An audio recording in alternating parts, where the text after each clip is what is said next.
নমস্কাৰ বন্ধুসকল, good morning বন্ধুসকল। এই গাছ জাতি বাঁহৰ গাছ দেই, ঘৰৰ তাকে ৰাতিপুৱাতে মানুহজনীয়ে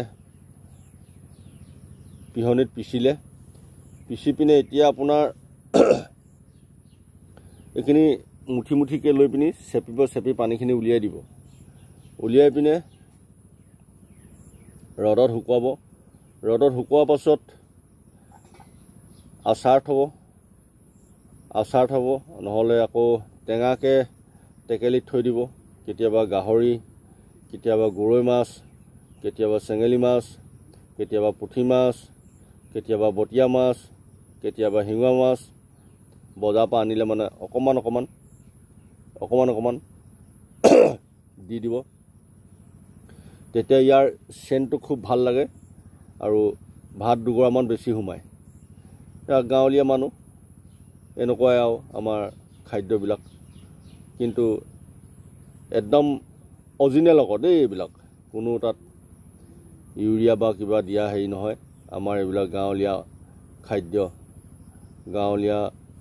আমি গাঁৱলীয়া খাদ্য খাই খুব ভাল পাওঁ। আৰু এতিয়া আমাৰ এই গাজৰ ছিজন আহিছে, আৰু গাজৰ ছিজনত গাজটো আমি খাই আছোঁ। এইকেইদিন দাইলত দি খাইছোঁ, ভাজি খাইছোঁ, চানাৰ লগত ভাজি খাইছোঁ, মটৰ লগত খৰখৰীয়াকৈ, ভাতৰ লগত। কমটি মজা লাগে নেকি? কমটি সোৱাদ আছে নেকি? আপোনালোকে যদি খোৱা নাই, খাব। এইবিলাক প্ৰকৃতি বস্তু হয়।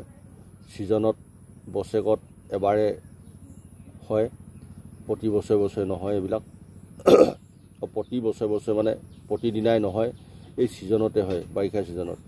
মোৰ এতিয়া ভলুকা বাঁহ গাছ কাটিব আছেই, আৰু আমাৰ ঘৰৰ কাষেদি কাক বাঁহ পাহাৰৰ পৰা আনে, তেনেকুৱা দুভাৰমান কিনি পিনি থৈ দিওঁ, খৰিচা বনাই থৈ দিওঁ।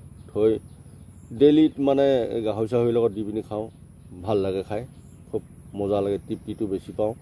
কিন্তু এটাই কথা, গাছ বেমাৰী মানুহে খোৱাটো খুব ভাল নহয়। আৰু পাইলছ যিবিলাকৰ আছে, তেওঁলোকেতো এইটো গাছটো খাবই নালাগে।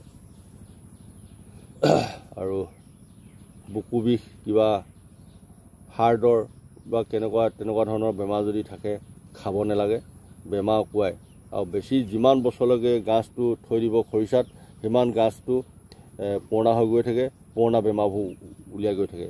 বেমাৰ আজাৰ নোহোৱা মানুহে খাব পাৰিব বন্ধুসকল। ভিডিঅ'টো বেছি দীঘল নকৰোঁ। ধন্যবাদ। জয় আই অসম, গুড মৰ্ণিং দেই।